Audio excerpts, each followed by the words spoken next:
No, you goddamn little bitch-ass piece of shit! Do not! God damn it. No, you goddamn piece of bitch-ass shit! Do not even screw with that little kid! If you do, I'll rip off your goddamn head and shove it so far up your... No! Okay, just keep recording so I can... Oh, turn it off, you guys are pretty cold there. No, you goddamn piece of punk-ass shit! Do not mess with that friggin' kid! If you do, I'll rip off your goddamn head and shove it so far up your friggin' ass, you'll be coughing up dandruff for 4 frickin' months! Go ahead. Look, I don't care what you say. If you ever touch him again, I will frickin' kill you. I'm gonna pull out a goddamn shotgun and blow your damn head off. Do you understand, you little worthless piece of crap? America, a country built by rebellion and violence, a country with more than 300 million guns and more than 12 trillion rounds of ammunition, a country whose citizens are armed better than most militaries, a country whose prisons are overflowing with violent convicted criminals, a country supposedly facing a mass shooting pandemic. These mass shootings seem to occur every other week and are often the headlines of major news networks. Within minutes of the breaking news alerts flashing across the screen, the news anchors are rambling on about the controversial topic of gun control. And each side of the political spectrum seems to have evidence that supports their theory. Modern political discourse has degraded to televised shouting and screaming. Because you're lying. I'm not lying. You are lying. Liar. Don't you sit there and lie. You are lying. Just lying. You don't like the person. You don't like what he's doing. What do you sit there and call me a liar? I am. Give me one lie. We can have a disagreement without... And in today's era of the internet, falsified information is at the forefront of heated debates. Statistics and data are adjusted or taken from context to support political theories, and the gun debate is no exception. In order to separate fact from fiction, one must understand the history and evolution of the topic. The United States was built on premise of personal liberty. The Founding Fathers revolted against the tyrannical British government and instituted a constitutional republic, based upon a document encyclically titled the Constitution, which, along with the Bill of Rights, outlines the boundaries of the federal government and the inalienable rights guaranteed to private citizens. Each amendment to the Bill of Rights highlights a new right or boundary to the federal government. This document doesn't give us our rights, but merely states the rights that were not given to each person. Rights such as free speech and fair trials, which are greatly exercised today. However, included are some of the outdated amendments, such as the right to deny quartering or housing of troops, a problem that only existed in the 18th century. Many like to question the practicality of the Second Amendment, granting them the right to bear arms. The Second Amendment states, a well-regulated militia being necessary to the security of a free state, the right of the people to keep and bear arms shall not be infringed. The terminology has led to confusion amongst many. The concept of a militia is foreign in modern times, so why do we need the amendment? The answer lies in the definition of a militia in regards to the 18th century. A militia in the period of the American Revolution was a group of private citizens that were willing to briefly take up arms against an enemy attack. These groups were not subsidized by the government and relied on equipment through its private members. The most famous militia group of the Revolution were the Minutemen, a name that encompassed many militia groups of private citizens who trained on preparedness and claimed that they'd be ready to fight in a minute's notice. These militias were the inspiration for the Second Amendment. Instilling the right to own firearms amongst private citizens would allow for a defense and prevention of a tyrannical government forming. The clarification on these rights extending to the private sector was ruled on in 2008 by the Supreme Court in the District of Columbia v. Heller case. The ruling stated that the right to own guns applies beyond modern policing forces. Another confusion amongst the terminology used in the Second Amendment is the phrasing, a well-regulated militia, which appears to allow for regulation in the amendment, which conservatives deem uninfringible. However, to truly understand the phrase, one must understand the context in which it was written. Many law books and historians occur that the 18th century phrase well-regulated meant in working order, and not regulations as they mean today. The amendment properly translated reads that a capable militia, which remember means a private army, that is necessary to keep the nation safe. The right to own firearms shall not be infringed. The Second Amendment was written to allow the private sector to own weapons. However, amendments have changed with prohibition serving as evidence. Man is capable of making illicit rules and perhaps change is inevitable. As far as gun control, my personal views on gun control would be criminals don't follow laws. So you can pass all the laws you want, criminals aren't going to obey them. The only people that obey laws are law-abiding citizens. So by passing more gun laws, you're just handicapping the good people, not the bad guys. They don't care. So when you look at things, now there are some common sense things that anybody could do. Tightening up the loopholes in gun shows. I mean, everybody can agree on that.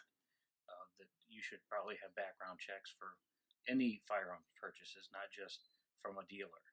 If your private citizens are selling guns to each other, there should be a background check, so you know you're not selling the gun to a felon or someone or mentally ill person, someone that shouldn't have the gun. So common sense, gun control, I think everyone can agree on. But as far as just passing more laws that outlaw good people having guns, no, I would be against that. Moderate liberals claim that the strict laws and restrictions must be implemented to provide national security, whereas the right wing claims that safety would be secured if the majority of the population owned a firearm to protect themselves. Both sides used reasonable logic to support their theories. However, it seems both sides become uptight when it comes to providing any support. The conflict of guns in the United States begins with the possession of assault rifles. Like the Constitution, it is imperative that one understands the meaning of such buzzwords. The term assault rifle should be best avoided when discussing firearms. Rather, the term rifle is better fitted, as the term assault can be applied to any weapon. Rifles are then divided into two categories: automatic and semi-automatic rifles. The term automatic is defined as one trigger squeeze and multiple bullets are fired. These types of guns are what are used in military combat. The sale of automatic weapons to the public was banned with the rise of the mob in America. Official production was seized in 1985, and all automatics that were grandfathered in were produced before that date. In order to legally purchase an automatic firearm, the federal government requires an individual to obtain a Class 3 weapons permit, which requires extensive background checks. Each owner's name is kept on record and must submit to an inspection upon request from the government. A valid reason for wanting to obtain the permit is also required, and the government reserves the right to deny any request at their disposal. All of these procedures were given to me upon requesting the information through the FBI's webpage. The exact location of automatic rifles is very well known to the government. Semi-automatic guns encompass all firearms that fire one bullet per trigger squeeze, without having to simultaneously reload or rechamber another bullet. This includes most handguns, hunting rifles, several shotgun models, and the infamous AR-15. The AR-15 is the abbreviated name for Armalite 15, named after the production company, Armalite. This is a common misconception, as the AR is mistaken to mean assault rifle. The AR-15 is at the center of the stage gun for control advocates. Many claim it is the most dangerous firearm available to the public, and thus should be regulated. While certainly the AR appears to be the only gun of its type, there are actually multiple other guns that hold more ammunition and shoot larger caliber bullets than the 15. However, the most common assertion is that these semi-automatic rifles are the weapon of choice when it comes to gun violence. It appeared to me and most other people that every mass shooting involved some type of rifle. After detailing through many controversial websites, I traced my way to the annually released statistics by the FBI in violent crimes. The numbers for 2016 were shocking. In 2016, there were nearly 12,000 murder victims, and of those, more than 8,000 were committed with a firearm. However, only 248 deaths were associated with rifles, including single-shot rifles and shotguns. Handguns contributed to more than 5,500 gun deaths. This means that in America you are 22 times more likely to be killed by a handgun, 8 times more likely to be stabbed or hammered to death, and 2 times more likely to be beaten to death than you are being shot by a rifle. It statistically appears that a ban on knives and hammers would solve more than a ban on the AR-15. But could this really be right? Surely these mass shootings always involve a rifle. The answer to this seemingly logical theory lies within the psychology of criminals. Most criminals prefer handguns because they're easy to conceal, harder to detect from law enforcement or even just citizens in general. When you're walking up to somebody, if you're going to commit a crime, it's hard to hide a rifle. If you have a handgun, it's very easily concealed. So that's the main reason, I think. It's just concealment, easier to conceal. And again, some handguns you can have, 17, 18 rounds. So you have high-capacity handgun that's easy to conceal. Justice amongst violent criminal gangs. The study showed that violent criminals prefer to use handguns as they are more concealable and easier to commit crime with. Nearly 90% of criminals that reported using a rifle admitted that it is an illegally imported rifle, which allows reason to conclude that criminals don't use legal firearms. However, the real revelation comes with preferences of juvenile violent offenders.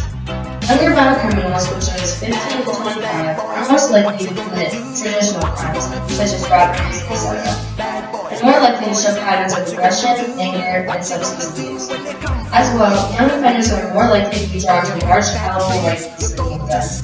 According to the anonymous psychologist that conducted the report, this alludes to a correlation between younger generations and crime. This offers a logical explanation as to why it appears most mass shootings utilize rifles. Younger males are almost always the perpetrators of these incidents. However, there still is a contradiction as to the importance of regulating rifles due to the factual data that shows rifles are responsible for most gun deaths. Simply, the regulation of rifles may prevent another mass shooting, but overall, gun crimes and deaths will not be affected. Fortunately, many other nations have dealt with similar issues, and we can analyze their statistics in order to base our future legislation on plausible and similar statistics. The first concept to recognize is that mass murders are not, in fact, unique to the United States. According to a report released by several collaborating countries in the UN, the United States is not first in a global stage for mass murders. Surprisingly, the US doesn't even make the top 10. John Lott of the Crime Prevention Center, who headed the research, found that Norway was ranked first in mass murders. An important note is that the research is based on mass murder deaths per million. Norway is more likely to have a mass murder, and each one is more deadly than one that would occur within the United States. Lott claims that the truth of the statistics lies within the violent crime rate of a country and not simply analyzing the gun crimes. The most known example of this is the country of Australia, which enacted a semi-automatic gun ban in 1996. Gun owners were forced to participate in a mandatory government buyback program. Australia saw a decrease in gun violence almost overnight. However, the truth behind Lott's claim is quite visible. He argues that it's no surprise that Australia's gun crime rate fell because there weren't a significant amount of guns flowing into the criminal world. However, the true test should be decided by violent crime rates. Analyzing the violent crime rate would show the true impact that guns had, as well as the correlation between strict gun laws and crime. Lott found that while suicide rates plummeted, many other crimes saw a rise in the years after Australia's 1996 gun ban. In fact, according to the Australian government's own statistics, a number of serious crimes peaked in the years after the ban. Manslaughter, sexual assault, kidnapping, armed robbery, and unarmed robbery all saw peaks in the years following the ban, and most remain near or above pre-ban rates to this day. This conclusion seems to defy initial common sense, being that more guns are going to equal more crimes. However, Lott's research couldn't be more opposite. Criminals are deterred by higher penalties, the same as higher arrest and conviction rates decrease crime.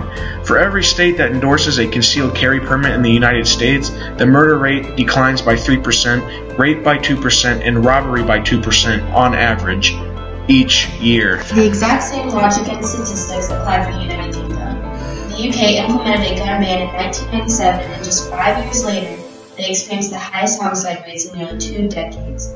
As well recently making its way into news headlines, the United Kingdom has experienced a severe increase in fatal knife attacks. Jamaica and Ireland had the same results as the UK, after their gun bans were implemented in the 70s. Excluded from these examples are countries that have been involved in a military effort in the recent decades, as the results are outliers.